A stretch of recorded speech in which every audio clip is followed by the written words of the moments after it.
Hello friends, welcome to the class.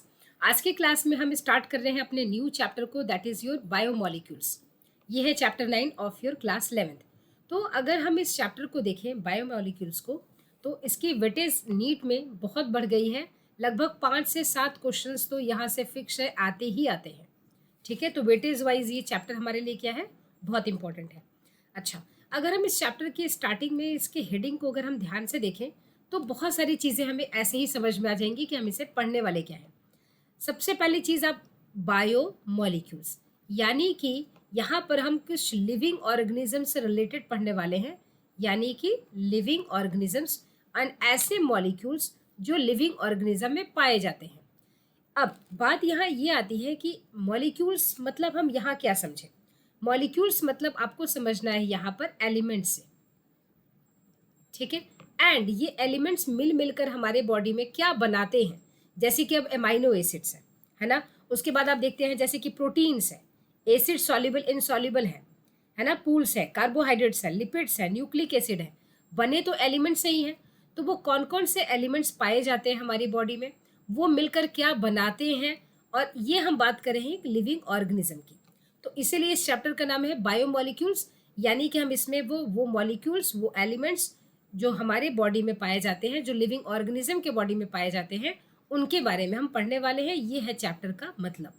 अच्छा, अब यहाँ पर अगर आप पढ़ेंगे एनसीईआरटी लाइन को, तो ये आपको एनसीईआरटी बुक आपके पास है, और इस पूरे पैराग्राफ को अगर आप देखें तो आपको बस इतना समझ में आएगा कि एनसीईआरटी आपको बस ये रिलेट करना चाहती है कि आपको इस चैप्टर का मतलब समझ में आए, ठीक है। उसके बाद ये डील करेगी, that is how to analyse chemical compounds. ये पढ़ाने के पहले एनसीईआरटी इस फर्स्ट पैराग्राफ में कुछ क्वेश्चन पूछती है, ठीक है। एनसीईआरटी कहती है कि एक बात बताइए, ये अर्थ है, ठीक है। अर्थ में जितने भी एलिमेंट्स पाए जाते हैं, अर्थ में मतलब सॉइल में, ठीक है, जितने भी एलिमेंट्स पाए जाते हैं, ठीक है, क्या वो सारे के सारे एलिमेंट्स एक लिविंग बॉडी के अंदर, एक लिविंग ऑर्गेनिज्म के बॉडी के अंदर, क्या वो सारे एलिमेंट्स पाए जाते हैं? क्या ऑल एलिमेंट्स पाए जाते हैं? जो भी धरती में एलिमेंट्स पाए जाते हैं, अर्थ क्रस्ट में पाए जाते हैं एलिमेंट्स, क्या वो सारे एलिमेंट लिविंग ऑर्गेनिज्म में पाए जाते हैं? तो आंसर इज नहीं, ऑल नहीं पाए जाते। क्यों? इसलिए नहीं पाए जाते कि अगर हम अर्थ में देखें तो कुछ हमें एलिमेंट्स दिखेंगे जो अर्थ में दिख रहे हैं। जैसे कि अगर आप देखें अर्थ में, तो आपको कार्बन दिख जाएगा, हाइड्रोजन है, ऑक्सीजन है, नाइट्रोजन है, कैल्शियम है, सल्फर है, आयरन है, ठीक है। आपको गोल्ड में मिल जाएगा, आपको एजी सिल्वर में मिल जाएंगे। अब हमारे लिविंग ऑर्गेनिज्म, लिविंग मतलब हमारे पेड़ हैं, पौधे हैं, जितने भी लिविंग ऑर्गेनिज्म है, इन डिटेल की बात कर रहे हैं। अब उनमें अगर हम बात करें तो हमारे कार्बन मिल जाएगा, हाइड्रोजन मिल सकते हैं, ऑक्सीजन मिल जाएंगे, है ना, नाइट्रोजन मिल जाएगा, फॉस्फोरस मिल जाएगा, ठीक है, कैल्शियम मिल जाएगा, सल्फर मिल जाएगा। तो ये सब तो मिल जाएंगे, लेकिन क्या इसमें हमारे बॉडी के अंदर या लिविंग बॉडी के अंदर क्या एयू जो गोल्ड है एंड सिल्वर, ये क्या मिलेंगे? तो आंसर इज नो, ठीक है, ये हमारी बॉडी में नहीं मिलेंगे।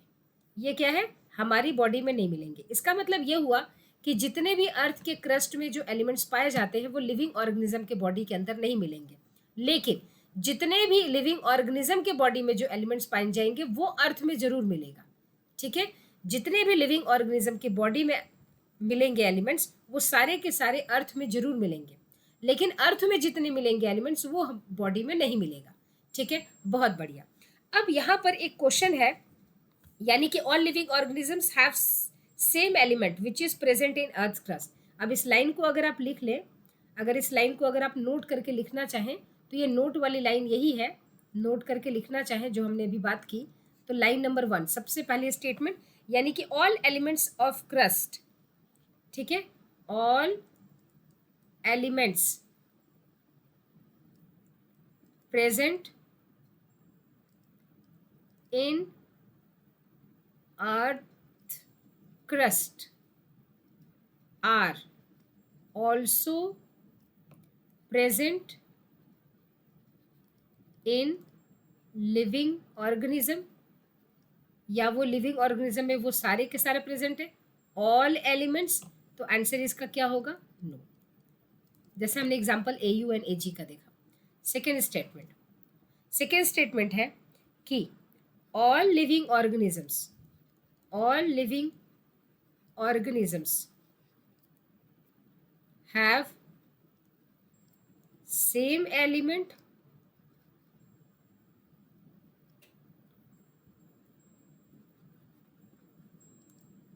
which are present in earth, और आप कह सकते हैं all elements present in living organism are present in earth. ये ज़्यादा स्टेटमेंट सही हुआ, प्रेजेंट इन अर्थ सही, ये इसका आंसर होगा यस। इसका आंसर क्या होगा? यस। यानी कि अगर हम ये देखें तो all elements present in earth crust are also present in living organism, answer is no. क्यों? क्योंकि जो एयू था, गोल्ड है, सिल्वर है, ये अर्थ में है लेकिन बॉडी में नहीं है। अच्छा, दूसरा स्टेटमेंट ये ज़्यादा बेहतर है, इसे आप देखेंगे, all elements present in living organism are also present in earth, बात है यस, है ना। जितने भी लिविंग ऑर्गेनिज्म के अंदर प्रेजेंट होंगे एलिमेंट्स, वो सारे के सारे अर्थ में भी प्रेजेंट होंगे। और आपको पता है ये स्टेटमेंट आपको याद भी करने की जरूरत नहीं है। क्यों याद करने की जरूरत नहीं है? इसलिए याद करने की जरूरत नहीं है आपको क्योंकि अगर आप देखें इसमें, ठीक है,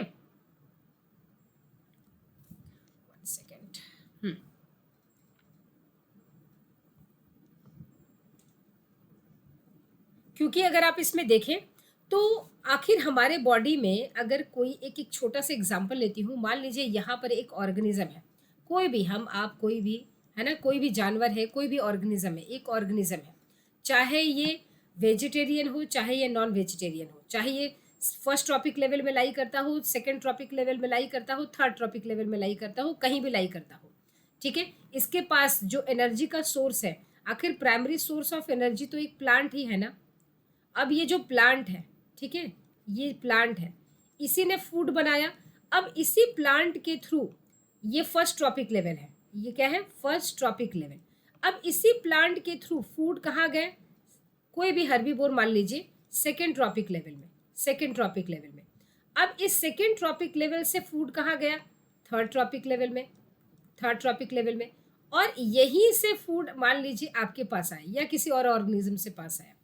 तो कहने का मतलब ये है कि इस प्लांट ने जो भी चीज़ें, है ना, अब ये CO2 कहाँ से ले रहा है? इन्वायरमेंट से ले रहा है। न्यूट्रिएंट्स कहाँ से ले रहा है? सॉइल से ले रहा है, ठीक है। तो सॉइल से इसने एलिमेंट्स, न्यूट्रिएंट्स ये सब के फॉर्म में लिया, इसने CO2 वहाँ से लिया इन्वायरमेंट से, और उसके बाद अपने बॉडी में क्या बनाया? फूड बनाया, ठीक है। फूड बनाया, या जो भी चीज़ें फूड नहीं बनाने के फॉर्म में आया, ये यूज़ में आए, वो इसके बॉडी में रह गया। अब इस बॉडी को किसने खाया? सेकेंडरी ट्रॉपिक लेवल में। अब इस सेकेंडरी ट्रॉपिक लेवल ने जब इसको खाया तो इसके एलिमेंट्स मूव करके कहाँ आए? यानी कि कहानी देखिए कहाँ से गई? सॉयल है, अर्थ है, सॉयल से गई प्लांट के पास, प्लांट से ही मूव करती हुई आपके ऑर्गेनिज्म में आ रही है ना। तो कहने का मतलब कि जितने भी आपके पास जो एलिमेंट्स हैं वो तो यहीं से आया है ना। यानी कि वो सारा का सारा जितना भी एलिमेंट आपके पास है, जितने भी एलिमेंट्स लिविंग ऑर्गेनिज्म के पास है, एक लिविंग ऑर्गेनिज्म के पास है, वो सारे के सारे एलिमेंट्स सॉइल में ज़रूर प्रेजेंट होंगे। लेकिन ज़रूरी नहीं है कि सॉइल का, जैसे कि आपने AUAG कहा, ये प्लांट नहीं ले रहा है तो हमारे पास भी नहीं आ रहा है, ठीक है। तो अल्टीमेटली हमारा सोर्स ऑफ एलिमेंट्स रहता कौन है? ये है हमारा प्लांट ही, क्योंकि प्लांट से हम सब ले रहे हैं, तो सॉइल से वो ले रहा है, तो प्लांट भी तो एक लिविंग ऑर्गेनिज्म हुआ। तो हम अपने और प्लांट को अलग करके नहीं देखेंगे, बायोमॉलिक्यूल्स में हम सबको एक जैसा देखेंगे।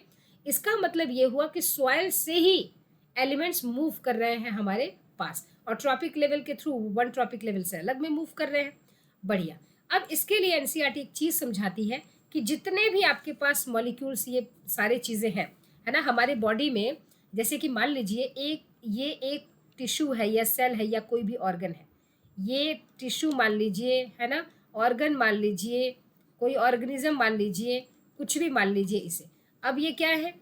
ये इस तरह से सेल से, मान लीजिए टिश्यू आपने बोला तो सेल से बने हुए हैं।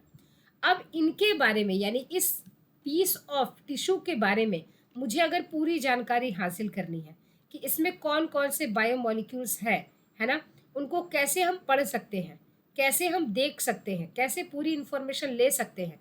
तो इसके लिए इस पर एक एक्सपेरिमेंट किया गया है। देखिए, ये है आपके पास एक मोटार। मोटार एंड पिस्टल जानते हैं, ये आपके घर में भी होता है, जैसे आप अदरक कूटते हैं। तो इसमें मोटार एंड पिस्टल में एनसीईआरटी कहती है कि इसमें उसी लिविंग टिश्यू को, जैसे इसको आपने स्टडी करना चाहा था, आपके पास कोई लीव था, आपने इसको लेना चाहा था, कोई भी लिविंग ऑर्गेनिज्म का टिश्यू, ऑर्गन, है ना, कोई पार्ट आप ले लें। ठीक है, अब उसको लेने के बाद क्या करेंगे कि यहाँ पर आपके पास, जैसे मान लीजिए वो लिविंग कुछ भी हो सकता है, इसमें आपने ले लिया इस मोटाल में, और इस पिस्टल के थ्रू उसको क्या करना है, उसको क्रश करना है। लेकिन क्रश करने के लिए यहाँ पर एक केमिकल का यूज़ करना है, उसके हेल्प से, आपको पानी नहीं मिलाना। ठीक है, तो यहाँ पर आपने क्या किया, लिविंग टिश्यू लिया, है ना, लिविंग पार्ट लिया है, मैं पार्ट लिख देती हूँ, प्लस आपने इसको क्या किया है, इसको क्रश किया है, इसको आपने क्रश किया है, क्रश किया है किसके साथ, पानी के साथ नहीं, पानी के साथ नहीं, आपने किसके साथ क्रश करना है इसको, आपको क्रश करना है ट्राइक्लोरो एसेटिक एसिड के साथ। ठीक है, ये याद रखेंगे। तो ट्राइक्लोरो एसिटिक सॉल्यूशन जैसा आता है, पानी जैसा देखने में लगता है ये। तो ट्राइक्लोरो एसिटिक एसिड के साथ मिलाकर आपको इसमें क्या करना है, इसको क्रश करना है, पानी नहीं मिलाना आपको, ट्राइक्लोरो एसिटिक एसिड मिलाना है। ठीक है, और इसको सावधानी से इसको क्रश करना है, क्योंकि एसिड भी है ना इसमें साथ में, तो आपके हाथों को हार्म कर सकता है, ग्लव्स लगाकर करेंगे। तो यहाँ पर आप इसको जब क्रश करेंगे तो आपको एक इसका ना एक पल्प मिलेगा। अब ये जब आप क्रश कर चुके होंगे तो आपको ये पल्प मिलेगा। आपको क्या करना है कि यहाँ पर ध्यान से समझे इस बात को, तो आपको बहुत ही आसानी से समझ में आ जाएगी। आपको यहाँ से क्या मिलेगा, एक पल्प मिलेगा, है ना, जो पिसा हुआ पल्प मिलेगा। ठीक है, अब आपको क्या करना है, उस पल्प को इसमें ट्रांसफर करना है। यानी कि यहाँ पर आपके पास क्या है, यहाँ पर आपने एक बीकर ले लिया है। ठीक है, यहाँ पर आपने क्या किया, एक बीकर ले लिया। ठीक है, इसको मैं थोड़ा सा ट्रांसफर कर दूँ तो और अच्छा होगा आपके लिए। 1 सेकेंड।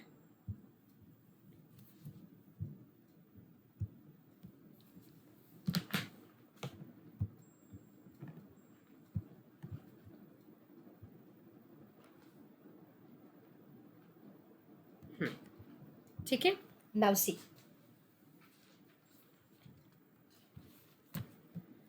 अब यहाँ पर आपको क्या करना है, एक आपने क्या ले लिया था, यहाँ पर इसके पास एक बीकर लगा लिया था। ठीक है, एक इस तरह से बीकर लगा लिया था।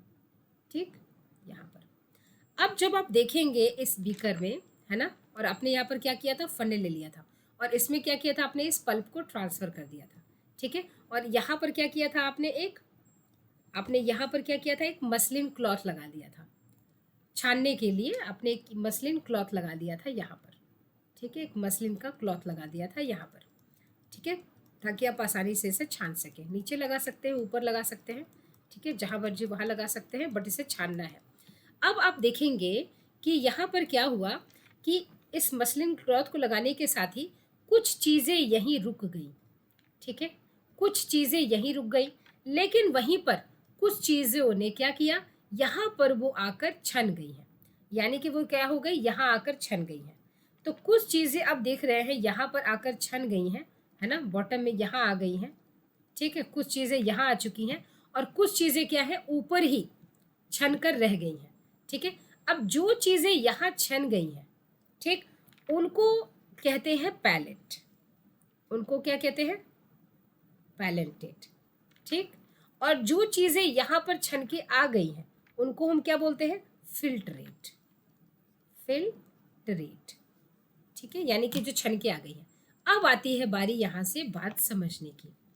जो ये फिल्ट्रेट है, इसको आपने एक्चुअली पल्प को पीसा किस में था, एक एसिड में पीसा था। इसका मतलब ये जो फिल्ट्रेट है ये क्या है, ये एसिड सॉल्युबल चीज़ें हैं। जो एसिड सॉल्युबल चीज़ें थी वो नीचे घुलकर आ गई हैं, तो ये एसिड सॉल्युबल होता है फिल्ट्रेट। ठीक है, और ये क्या था, ये सॉल्युबल नहीं हो पाया, तो ये क्या है, ये एसिड इनसॉल्युबल है। तो ये क्या था, एसिड इनसॉल्युबल। इसी को एनसीईआरटी कहती है एसिड सॉल्युबल और एसिड इनसॉल्युबल पूल। यानी कि इनसॉल्युबल पूल इसको कहती है और इसको कहती है सॉल्युबल पूल। सीधा सीधा फंडा यही है कि जो एसिड में घुल गए वो घुलकर नीचे आ गए, वो फिल्ट्रेट बन गए। जो नहीं घुल पाए वो ऊपर पैलेट की तरह रह गए हैं। ठीक है, अच्छा, अब ये जो घुल गए हैं इनका जब हम मॉलिक्यूलर वेट देखते हैं तो ये क्या होते हैं, इनका molecular weight less than 800 Dalton होता है। 800 डाल्टन, क्योंकि मॉलिक्यूलर वेट को हम नापते हैं किसमें, डाल्टन में। तो मॉलिक्यूलर वेट इनका it is having less than 800 molecular weight, तो लेस देन 800 डाल्टन इन मॉलिक्यूलर वेट इनका है। और इनका क्या है, more than 800 Dalton of molecular weight, इनका 800 से ज़्यादा इनका मॉलिक्यूलर वेट डाल्टन में होता है, यानी कि 800 डाल्टन, मोर देन 800 डाल्टन। ठीक है, बढ़िया। तो मोर देन अगर 800 डाल्टन मॉलिक्यूलर वेट हुआ तो आ गए आपके एसिड इनसॉल्युबल में, और अगर लेस देन 800 डाल्टन हुआ तो आ गए हैं एसिड सॉल्युबल पूल में। ठीक है, पहली चीज़ तो ये आपको बात समझ में आ गई। अब अगर हम इन दोनों को देखें कि कौन कौन आते हैं, इनमें एग्जाम्पल्स कौन कौन से हैं। ठीक है, तो अगर देखिए फिल्ट्रेट में अगर आपको क्या क्या आएगा, आपको यहाँ मिलेगा शुगर, आपको यहाँ मिलेगा शुगर, आपको यहाँ एमाइनो एसिड भी मिलेगा, आपको यहाँ न्यूक्लियोटाइड्स मिल जाएंगे, न्यूक्लियोटाइड्स भी मिल जाएंगे। ठीक है, आपको यहाँ न्यूक्लियोसाइड भी मिलेंगे, न्यूक्लियोसाइड्स भी मिल जाएंगे। ठीक है, आपको यहाँ पर मोनोसेक्राइड्स, ग्लूकोज फ्रक्टोज है ना, मोनोसेक्राइड्स भी यहाँ पर आपको मिलेंगे। ठीक है, बढ़िया। अच्छा, अब वहाँ पर इनसॉल्युबल में कौन कौन मिलेंगे, इनसॉल्युबल में जनरली आपको कौन कौन से मिलेंगे, प्रोटीन्स मिलेंगे, यहाँ पर प्रोटीन्स मिल जाएंगे, आपको लिपिड्स मिल जाएंगे, लिपिड्स मिल जाएंगे, उसके बाद आपको न्यूक्लिक एसिड मिलेगा, न्यूक्लिक एसिड, एंड आपको पॉलीसेक्राइड्स मिलेंगे। मोनोसेक्राइड मिलेंगे आपको सॉल्युबल में, पॉलीसेक्राइड कहाँ मिलेंगे, पॉलीसेक्राइड्स आपको मिल जाएंगे इनसॉल्युबल में। ठीक है, अब यहाँ पर एक क्वेश्चन आता है, और ये क्वेश्चन आता है लिपिड को लेकर। लिपिड अगर आप देखें तो लिपिड आ कहाँ रहा है, इनसॉल्युबल में, लेकिन अगर हम लिपिड का मॉलिक्यूलर वेट देखें तो लिपिड का मॉलिक्यूलर जो वेट होता है वो होता है 800 डाल्टन से कम। तो यहाँ पर आपको एक नोट लिखना पड़ेगा लिपिड के लिए रिलेटेड। ठीक है, कि lipids have less than 800 Dalton of molecular weight, but still it is found in insoluble pool, why, है ना, ये क्वेश्चन आ सकता है वाई करके। तो इसका आंसर ये है कि एक्चुअली ये जो लिपिड है, ये लिपिड क्या करता है, इट फॉर्म्स एग्रीगेशन, इकट्ठा हो जाते हैं एक जगह। जैसे कि अगर मैं बोलूँ जैसे कि दूध है, लेकिन वही दूध आप छन जाएगा, लेकिन वही दूध को अगर आप हल्का सा वो फटता भी है तो वो क्या हो जाता है, अब वो छन्नी से छन नहीं सकता क्योंकि वो पनीर जैसा हो जाता है ना, तो वो एक ग्लूटेनाइज हो जाते हैं, वहाँ पर एग्रीगेट हो जाते हैं। तो अब उस स्टेज में वो क्या होगा, वो नहीं छनेगा। यहाँ पर क्या है कि लिपिड्स ऐसे, इनका मॉलिक्यूलर वेट क्या है, 800 डाल्टन से कम है, आना चाहिए सॉल्युबल वाले में, लेकिन होता क्या है कि लिपिड क्या करते हैं, एक ग्लूटिनेशन फॉर्म कर देते हैं, फॉर्म्स ए ग्लूटिनेटेड स्ट्रक्चर, और जिसकी वजह से ये यहाँ से छन कर आ नहीं पाते, ये यहीं पर रुक जाते हैं। इसीलिए ये है सॉल्युबल वाले, ये कहाँ पर है, ये आपको मिलेंगे लेस देन 800 डाल्टन में, मॉलिक्यूलर वेट इनका 800 डाल्टन से कम है, लेकिन आपको मिलेंगे कहाँ, ये हमेशा आपको मिलेंगे इनसॉल्युबल वाले पूल में। तो यहाँ से एक जबरदस्त क्वेश्चन बनता है कि लिपिड्स आपको कहाँ मिलेंगे आपको इनसॉल्युबल में। इनका मॉलिक्यूलर वेट कितना होता है, लेस देन 800 डाल्टन। ठीक है, क्यों मिलते हैं वहां पर, क्योंकि ये एक ग्लूटिनेटेड फॉर्म, एक ग्लूटिनाइजेशन कर देते हैं, एग्रीगेशन बना लेते हैं, इकट्ठा हो जाते हैं, जिसकी वजह से यहाँ पर वसलिन क्लॉथ को क्रॉस करके नीचे फिल्ट्रेट में नहीं आ पाते। तो आई थिंक ये पॉइंट आपको क्लियर हो गया। चलिए अब बात करते हैं यहाँ पर, ठीक है, कि बायोमॉलिक्यूल्स, ठीक है, कि बायोमॉलिक्यूल्स से रिलेटेड अगर हमें पूरी इंफॉर्मेशन लेनी है, ठीक है, तो बायोमॉलिक्यूल्स हम किसे कहेंगे, बायोमॉलिक्यूल्स अभी हमने कहा, लेकिन एनसीईआरटी कहती है कि biomolecules that is organic compounds found in living organisms, है ना। तो ये क्या है, ऑर्गेनिक कंपाउंड्स है। ऑर्गेनिक कंपाउंड्स कहाँ मिल रहे हैं, बायो में, यानी कि लिविंग बॉडी के सेल में। तो organic compounds found in living cell, जो लिविंग सेल के बॉडी में मिले, लिविंग सेल में मिले जो ऑर्गेनिक कंपाउंड्स मिले, वही क्या है, बायोमोलिक्यूल्स। तो ऐसे कौन कौन से ऑर्गेनिक कंपाउंड्स हैं जो लिविंग सेल के बॉडी में मिलते हैं, वो सारे के सारे कहाँ आ जाएंगे, वो आ जाएंगे बायोमोलिक्यूल्स में, क्योंकि बायो का मतलब ही होता है लिविंग। ठीक है, तो लिविंग सेल के अंदर जितने भी मॉलिक्यूल्स मिलेंगे, जितने भी ऑर्गेनिक कंपाउंड्स मिलेंगे, वो किस में आ जाएंगे, बायोमोलिक्यूल्स। और biomolecules is also called as metabolites. Metabolites, अब ये मेटाबोलाइट का मतलब क्या है, ठीक है, और बायोमोलिक्यूल्स को मेटाबोलाइट क्यों कहते हैं। मेटाबोलाइट्स का एक्चुअल मीनिंग क्या है कि, और बायोमोलिक्यूल्स को मेटाबोलाइट क्यों कहते हैं, इसलिए कहते हैं कि मेटाबोलाइट्स एक्चुअली वो होते हैं कि वो सेल के अंदर क्या होगा, जैसे मान लीजिए ये एक सेल है, ठीक है, ये एक सेल है और इसमें ए नाम का ये एक मॉलिक्यूल है, ठीक है। अब ये क्या करेगा, ए बी में फॉर्म में कन्वर्ट हो रहा है ना। अब बी क्या कर रहा है, कुछ फॉर्म इसका सी भी बन रहा है, कुछ फॉर्म इसका डी भी बन रहा है, डी ई में कन्वर्ट हो रहा है। तो इस तरह से करके एक फॉर्म से दूसरे फॉर्म में ये कंटिन्यूअसली कन्वर्ट होते रहते हैं, ठीक है। तो ये इसका मतलब यही है, मेटाबोलाइट का मतलब क्या है, when one molecules get converted into other forms, और कंटिन्यूअसली ऐसे ये सेल में होते रहते हैं, तो इनको हम क्या बोलते हैं, मेटाबोलाइट्स। ठीक, बायोमोलिक्यूल्स ऐसा करते हैं, इसलिए बायोमोलिक्यूल्स को भी हम मेटाबोलाइट कहते हैं। अब एक्चुअली ये जो मेटाबोलाइट है, ये दो तरह का आपको पढ़ना है। मेटाबोलाइट आपको 2 टाइप्स के पढ़ने हैं, ठीक है। कौन कौन से मेटाबोलाइट आपको पढ़ने हैं, एक पढ़ना है आपको प्राइमरी मेटाबोलाइट, ठीक है। तो जो थोड़ा सा यहाँ से मैं इरेज कर दूँ ताकि आप आराम से इसे समझ सकें। एक सेकेंड, इसको अच्छे से कर देते हैं ताकि आपको समझने में आसानी हो। मेटाबोलाइट तो आई थिंक आपको समझ में आ गया कि मेटाबोलाइट कैसे कहते हैं, ठीक है, बढ़िया। अब ये जो मेटाबोलाइट होते हैं हमारे बॉडी में, आपको 2 तरह के पढ़ने हैं, ठीक। अभी आपको एनसीईआरटी भी दिखाती हूँ। एनसीईआरटी कहती है एक होता है प्राइमरी मेटाबोलाइट, प्राइमरी मेटाबोलाइट, ठीक है, और एक होता है secondary metabolite, secondary metabolite, metabolite. अब ये प्राइमरी मेटाबोलाइट क्या है एंड सेकेंडरी मेटाबोलाइट क्या है, देखिए आपकी एनसीईआरटी बुक कहाँ है, चलिए ये देखिए,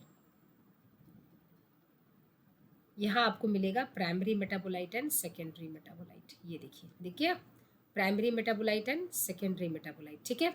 चलिए, तो यहाँ पर हम बात करते हैं प्राइमरी एंड सेकेंडरी मेटाबोलाइट ये है क्या।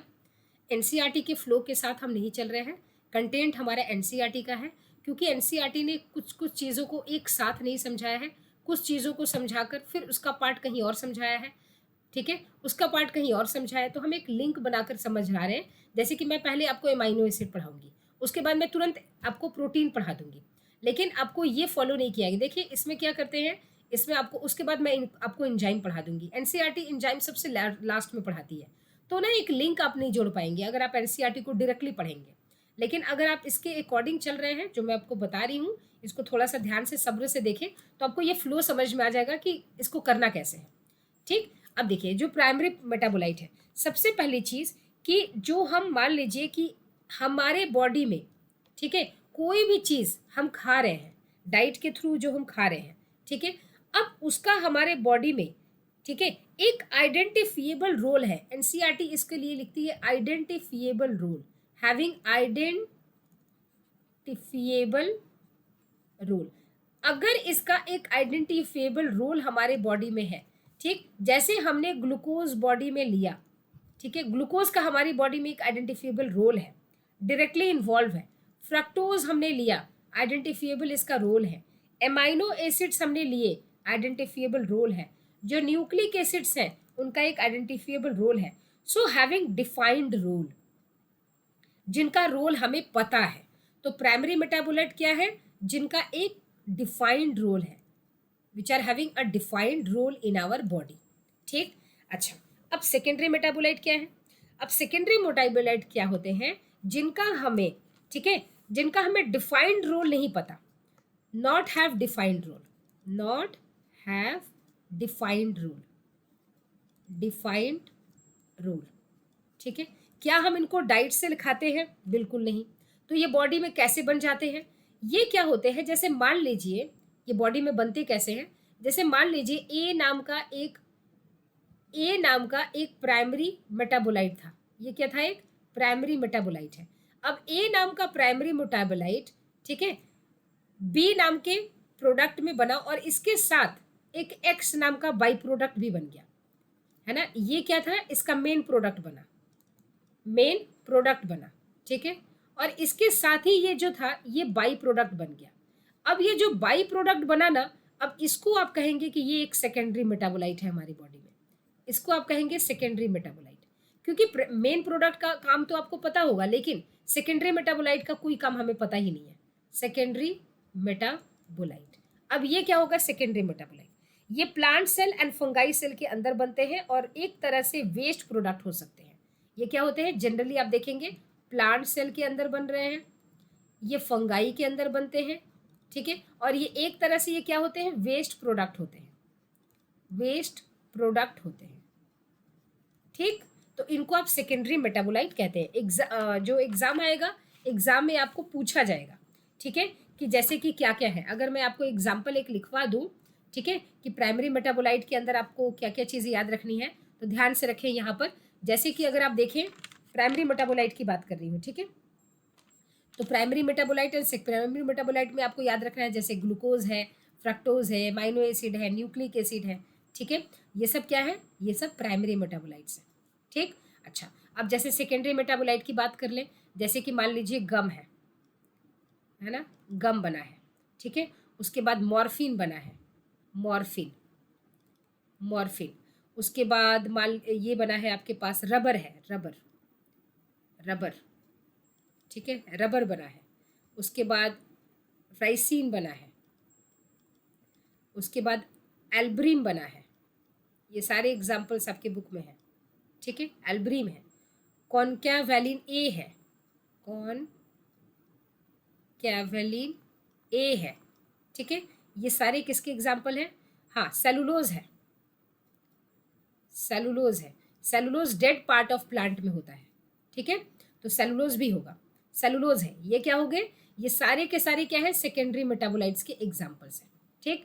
प्राइमरी मेटाबोलाइट्स में क्या क्या आपने देखा? प्राइमरी मेटाबोलाइट्स में जैसे आपने देखा ग्लूकोज, अभी आपको बताया फ्रक्टोज है ना। उसके बाद आपको बताया एमाइनो एसिड्स हैं, न्यूक्लिक एसिड्स हैं, ठीक है।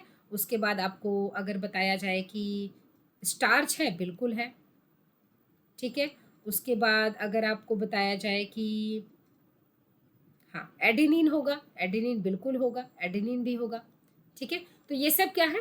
इसमें एग्जाम्पल पूछे जाते हैं। ये सब primary metabolite, secondary metabolite. I think आपको इसका मतलब समझ में आ गया। Very good. अब चलते हैं नेक्स्ट। नेक्स्ट आपको बताया जाता है कि बायोमोलिक्यूल्स जो होते हैं डिपेंड ऑन मॉलिक्यूलर वेट। ये होते हैं एक माइक्रोमोलिक्यूल्स और एक मैक्रोमोलिक्यूल्स। तो अगेन बायोमोलिक्यूल्स को ही हम क्लासिफाई कर रहे हैं बायोमोलिक्यूल्स किस आधार पर? इसका आधार क्या है? Depending on molecular weight. On the basis of या बेस्ड ऑन, आप लिख सकते हैं based on molecular weight, molecular weight. इसमें कौन कौन से हैं? एक होता है बायो, तो आपको लगाना ही है कि आप लिविंग ऑर्गेनिज्म की बात कर रहे हैं, तो बायो माइक्रोमोलिक्यूल्स, माइक्रोमोलिक्यूल्स, ठीक है। और दूसरा क्या होता है? Bio macromolecules. नाम से तो पता चलिए गया होगा, यहाँ मैक्रो है, यहाँ माइक्रो है, मैक्रोमोलिक्यूल्स, ठीक है। अब देखिए, अगर आप बायो माइक्रो मॉलिक्यूल की बात कर रहे हैं एंड मैक्रो की बात कर रहे हैं, तो उसमें क्या क्या चीज़ें हमें जाननी है। तो अगर बायो माइक्रो की बात कर रहे हैं, तो इसका एग्जाम्पल क्या हो जाएगा? शुगर इसका एग्जाम्पल है, इसका एग्जाम्पल है एमाइनो एसिड, इसका एग्जाम्पल है न्यूक्लिक एसिड, ठीक है। न्यूक्लियोटाइड की बात कर लें, न्यूक्लिक एसिड तो हम नहीं बात करेंगे, न्यूक्लिक एसिड यहाँ से हटाना पड़ेगा। न्यूक्लिक एसिड किस में आ जाएगा? न्यूक्लिक एसिड आ जाएगा मैक्रो में, ठीक है। बढ़िया। तो यहाँ पर शुगर, एमाइनो एसिड, उसके बाद आप नाइट्रोजन बेसेस की बात करेंगे, नाइट्रोजनस बेस होते हैं ना, नाइट्रोजनस बेसेस, प्यूरिन पिरिमिडिन्स, ठीक है, उसकी बात करेंगे। एंड न्यूक्लियोटाइड्स की बात करेंगे, न्यूक्लियोटाइड्स की बात करेंगे, ठीक है। उसके बाद बायो मैक्रो मॉलिक्यूल्स की बात अगर करना है, तो वहाँ पर आप बात करेंगे न्यूक्लिक एसिड मैक्रो में आ जाएगा, ठीक है। उसके बाद प्रोटीन्स है, मैक्रो में आ जाएगा। लिपिड्स है, मैक्रो में आ जाएगा, ठीक है। कार्बोहाइड्रेट है, कार्बोहाइड्रेट्स, ठीक है, ये कहाँ आ जाएंगे, ये आपको आ जाएंगे मैक्रो में आ जाएंगे, ठीक है। तो यहाँ पर अगर हम देखें तो सबसे पहले हम बात करेंगे अमाइनो एसिड की, ठीक है। एनसीईआरटी बहुत सारी चीज़ों को इस तरह से पढ़ाती है। हम स्टार्ट करेंगे कहाँ पर, हम स्टार्ट करेंगे सबसे पहले हम आपको बताएंगे आपको अमाइनो एसिड, इसको सबसे पहले डिस्कस करेंगे, ठीक है। अमाइनो एसिड को सबसे पहले हम डिस्कस करेंगे। अमाइनो एसिड को डिस्कस करने के बाद हम प्रोटीन डिस्कस करेंगे। प्रोटीन डिस्कस करने के बाद हम एंजाइम्स डिस्कस करेंगे, और एंजाइम्स डिस्कस करने के बाद फिर हमारा डिस्कशन फर्दर आगे मूव करेगा प्रोटीन की तरफ, कार्बोहाइड्रेट की तरफ, ऐसे, ठीक है। तो फर्स्ट हमारा जो आएगा डिस्कशन वो किसको लेकर होगा, amino acids, proteins and enzymes को लेकर। तो होप सो इतनी सारी चीज़ें आपको समझ में आ रही हैं। मिलते हैं अपने नेक्स्ट क्लास में, तब तक take care and bye bye. Next class जो आएगी हमारी वो आएगी अमाइनो एसिड को लेकर। चलिए मिलते हैं अपने नेक्स्ट सेशन में, तब तक take care and bye bye.